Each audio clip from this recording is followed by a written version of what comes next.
after the polls...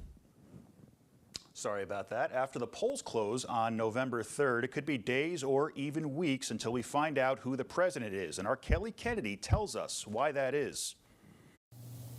The result of the presidential election is usually called on the night of Election Day, which this year is November 3rd. But with more people than ever voting absentee or by mail due to the pandemic, we can expect some delays on election night. Absentee voting, and it's different from every state, of course, is very important for some people, and I would argue probably in many places will drive up the number of voters. It takes longer to count absentee and mail-in votes, and different states start counting postal votes at different times. This year, states like Alabama will start counting absentee votes the morning of the election.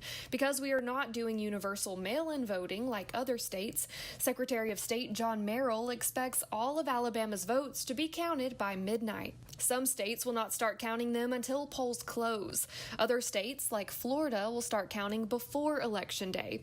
And now, votes that come in 3 days late in Pennsylvania can still be counted. If Florida were to go for Biden, for example, and all the other states go as they are expected to go, and Pennsylvania is the holdout, if Florida goes for Biden, it's over, because Biden would have the electoral votes. If Trump takes Florida and everything else goes the way that it's expected to go, then the late ballots in Pennsylvania, especially if it's very close on election night, would determine which way Pennsylvania's votes would go and determine their electoral votes for Trump or Biden. To become president, the candidate needs to win 270 electoral votes.